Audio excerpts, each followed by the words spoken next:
ഒരു vibe movie cinema നമ്മൾ ഒരുപാട് കണ്ടിട്ടുണ്ട്. പക്ഷേ ഇത് ആക്ച്വലി സിനിമയിൽ ആ ഒരു സൂപ്പർ സ്റ്റാറിൻ്റെ അപ്സ് ആൻഡ് ഡൗൺ കാണിക്കുന്നില്ലായിരുന്നു. നല്ല രീതിയിൽ തന്നെ ചെയ്തിട്ടുണ്ട്. ആക്ച്വലി ലാൽ ജൂനിയറിനെ എനിക്ക് വളരെ പ്രതീക്ഷയില്ല. ഞാൻ കുറച്ച് അടിച്ചൊരു വൈബായിരുന്നു. പക്ഷേ ഇത് ആക്ച്വലി നല്ല കഥയുണ്ട് ആൻഡ് നല്ല സോളിഡ് മൂവിയാണ്. കുറച്ച് സീരിയസ് സ്റ്റഫാണ് ആൻഡ് പെർഫോമൻസ് ടോവിനോ നന്നായി ചെയ്തിട്ടുണ്ട്. എടുത്ത് പറഞ്ഞാൽ കേൾക്കാമെന്നാണ്ട് നന്നായി ചെയ്തിട്ടുണ്ട്. ഫ്രെയിംസ് ഭയങ്കര ബ്യൂട്ടിഫുൾ ആയിരുന്നു, ഭയങ്കര കളർഫുള്ളായിരുന്നു. എന്താ പറയുക, കോസ്റ്റ്യൂംസ് കാണുമ്പോൾ ഒരു വല്ലാത്ത ഫീൽ ഉണ്ടായിരുന്നു. പിന്നെ പറയുന്നത് അനൂപിന്റെ ക്യാമറ നല്ല രസമുണ്ടായിരുന്നു. ക്ലൈമാക്സ് നൈസായിട്ട് രസമുണ്ടായിരുന്നു. ആൻഡ് സുരേഷ് കൃഷ്ണ, ലാൽ ജൂനിയറിന്റെ മൂവീസ് സുരേഷ് കൃഷ്ണ എപ്പോഴും സ്പെഷ്യൽ ആയിരിക്കും. ഡ്രൈവിംഗ് ലൈസൻസിലൊക്കെ ആയിരുന്നു. ഇതിനകത്തും ഒരു എന്തൊരു ഭയങ്കര ഫീലുണ്ട് പുള്ളി. ഒരു കോമഡി വലിയ പക്ഷേ ആൾക്കാർ ചെയ്യുന്നുണ്ട്. മൊത്തത്തിലൊരു നല്ല ഒരു ഫീൽ മൂവിയാണ്. ഞാൻ നന്നായി എൻജോയ് ചെയ്തു. സിനിമയ്ക്കുള്ളിലെ സിനിമയാണ് നടികർ പറഞ്ഞു പോകുന്നത്. അപ്പോൾ ആ ഒരു സിനിമയ്ക്കുള്ളിലൊരു സ്റ്റാറിൻ്റെ ഉള്ളൊരു നായകൻ്റെ ലൈഫ് ടോവിനത് അതിഗംഭീരമായിട്ട് ഇതിന് ചെയ്തിട്ടുണ്ട്. കുഴപ്പമില്ല. ടോവിനോട് ഫസ്റ്റ് തൊട്ട് ലാസ്റ്റ് വരെ ടോവിനോനെ കണ്ടിരിക്കും. ടോവിനോട് ഒരു സിനിമയാകുമ്പോഴത്തേ പല രീതിയിലുള്ളൊരു ലൈഫ് കാണിച്ചു പോകുന്നുണ്ട്. അത് ടോവിന് പെർഫെക്റ്റ് ആയിട്ട് തന്നെ ചെയ്തിട്ടുണ്ട്. ഫാമിലിക്ക് പറ്റുന്നില്ല, കൂടുതലും എക്സ്പേർട്സ് ആയിരിക്കും നമ്മുടെ ഇഷ്ടപ്പെടാനുള്ള കാരണം. ലാൽ ജൂനിയറുള്ള ഡയറക്ഷൻ, അപ്പോൾ അതിൻ്റെതായിട്ടുള്ളൊരു സ്റ്റൈൽ ഓട്ടോമാറ്റിക്കലി വന്നിട്ടുണ്ട്. പിന്നെ ഇതിൽ എനിക്ക് ഏറ്റവും ഇഷ്ടപ്പെട്ട സുരേഷ് കൃഷ്ണയാണ്. സുരേഷ് കൃഷ്ണ മോശം, അതായത് പുള്ളിയുടെ എനിക്ക് ചേട്ടായിസ് എന്ന് പറഞ്ഞ സിനിമയിൽ ഒരു ഐറ്റമുണ്ട്. അത് ആ ഒരു ടൈപ്പ് സാധനം എനിക്ക് ഇതിൽ ഫീൽ ചെയ്യും. ലാൽജൂറിൻ്റെ മറ്റുള്ള പടങ്ങളായിട്ട് കമ്പയർ ചെയ്യാൻ പറ്റുന്നില്ല. പക്ഷെ ലാൽജൂറിൻ്റെ ഒരു സ്റ്റൈലിൽ പടത്തിൽ ഓട്ടോമാറ്റിക് വരുന്നത് ബാലുവൊക്കെ ഉള്ള അവരുടെ ഗ്യാങ്ങിൻ്റെ ഒരു സൗത്തിൻ്റെ ഒക്കെ ഒരു ഗ്യാങ് ഫിലിമാണ്. എനിക്ക് പേഴ്സണലി ഭയങ്കര ഇഷ്ടമായി. എനിക്കൊക്കെ അറിയുന്ന അല്ലെങ്കിൽ നമുക്കൊക്കെ ഒരുപാട് പരിചയമുള്ള അല്ലെങ്കിൽ നമുക്ക് പേഴ്സണലി അറിയുന്ന പലരുടെയൊക്കെ പോലെ നമുക്ക് തോന്നും. പക്ഷേ അതിന് എൻ്റർടൈൻമെൻ്റായി കാണുക, ഒരു സിനിമയായി കാണുക, ഒരു അങ്ങനെ ഫീൽ ചെയ്ത് അല്ലെങ്കിൽ നല്ല പടം കാണാൻ ആഗ്രഹിച്ച് ചിരിക്കാനൊക്കെ തോന്നി അല്ലെങ്കിൽ എൻജോയ് ചെയ്ത് കാണാൻ പറ്റുന്നവർ എന്തായാലും ഒന്ന് തിയേറ്ററിൽ എക്സ്പീരിയൻസ് ചെയ്യാം. നിങ്ങൾക്ക് അങ്ങനെയുള്ളവർക്ക് തീർച്ചയായിട്ടും ഇഷ്ടപ്പെടും. എനിക്ക് പേഴ്സണലി ഇഷ്ടപ്പെട്ടു, അതുകൊണ്ട് പറയുന്നതാണ്.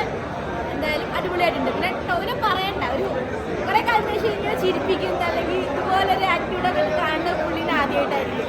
അപ്പോൾ എന്തായാലും ഉഷാറായിട്ടുണ്ട്. എല്ലാവർക്കും അറിയാവുന്ന സൂപ്പർ സ്റ്റാർസ്.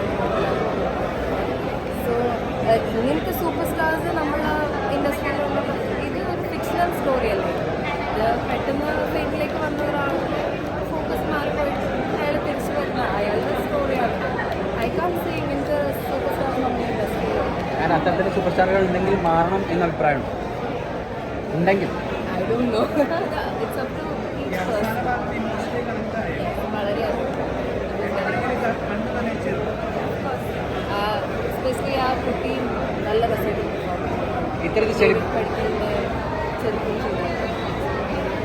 ഈ സെലിബ്രിറ്റി ലൈഫിൽ ഇത്തരത്തിൽ ആരാധകരുടെ ഇത്തരത്തിലുള്ളൊരു അമിത സ്നേഹവും ഒക്കെ എങ്ങനെയാണ് അതിനെ നേരിടാറൊക്കെ?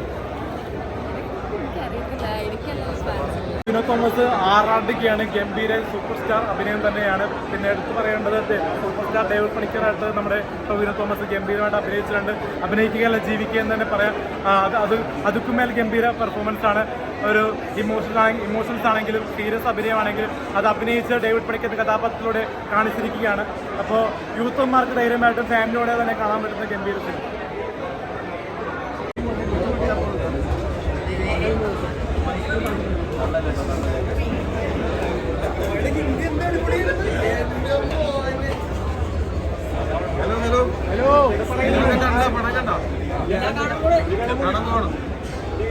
ടോവിനോ ചേട്ടാ, എങ്ങനെയാണ് തിയേറ്റർ എക്സ്പീരിയൻസ്? എന്നോട് ചോദിക്കുന്നതിന് കാര്യമുള്ളൂ. ഞാൻ പ്രതീക്ഷ പോലെ വന്നോ? അത് പ്രതീക്ഷ പോലെ വന്നിട്ടെന്നാണ് ഞാൻ വിശ്വസിക്കുന്നത്. ഇവരുടെ റെസ്പോൺസ് ചെയ്താണ് അറിയാൻ. ഇവരല്ല, സിനിമ കണ്ടിട്ടുള്ള ആൾക്കാരുടെ ആ ഒരു അഭിപ്രായമാണ് നമുക്ക് അറിയേണ്ടത്. അതിന് വേണ്ടിയിട്ടാണ് സിനിമ ചെയ്ത് കാത്തിരിക്കുന്നത്. ഞങ്ങളൊക്കെ വളരെ ഹാപ്പി ആയിരുന്നു ഓൾറെഡി റിലീസിന് മുമ്പ്. ഞാൻ കണ്ടിടത്തോളം തിയേറ്ററിൽ അവസാനം ആ ഒരു കയ്യടി ഞാൻ പ്രതീക്ഷിക്കുന്നത് കിട്ടി. ഞാൻ വിചാരിക്കുന്നത് അവർക്കത് ഇഷ്ടപ്പെട്ടതുകൊണ്ട് കൈയടിച്ചാണെന്നുള്ളതാണ്. നടികർ സീൻ മാറ്റോ? സുഷിനോട് ചോദിക്കും. ഓക്കെ. ഇവിടെ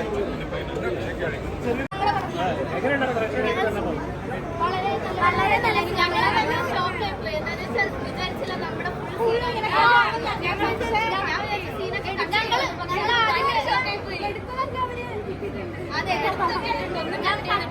ഞങ്ങളെ ആദ്യം പദ്ധതി കിട്ടിയോ അതിനെ കൊല്ലുന്ന സീൻ മാത്രമേ ഉണ്ടാവുള്ളൂ എന്ന് വിചാരിച്ചു. പക്ഷെ ഞങ്ങളുടെ വീഡിയോ എടുക്കണോ കാണണോ ഭയങ്കര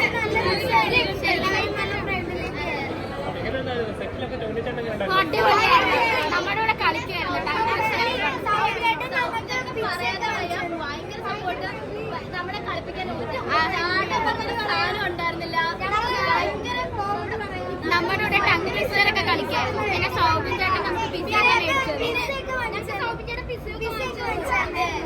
ഞങ്ങളൊരു കുറെ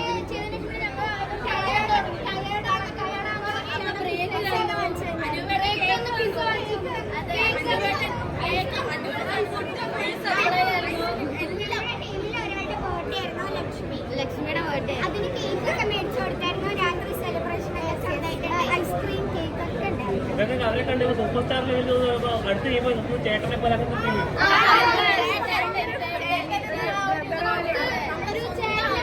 ആദ്യം വന്നപ്പോ ഭയങ്കര പേടിയായിരുന്നു. അവര് ജാടയായിരിക്കും നമ്മുടെ പക്ഷെ ഒരു ചേട്ടനെ പോലെ നമ്മുടെ ചേട്ടനെ വിളിച്ചോന്ന്. അതെ സൗബിക്കാന്ന് വിളിച്ചോളാം. ആദ്യം പറഞ്ഞത് സൗബിന്ന് വിളിച്ചോളാനാണ് ആദ്യം പറഞ്ഞത്. പക്ഷെ ആരെങ്കിലുണ്ടോ?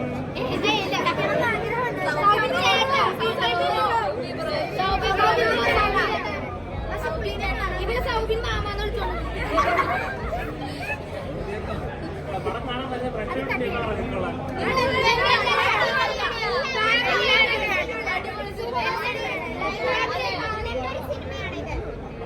സൂപ്പറല്ലേ?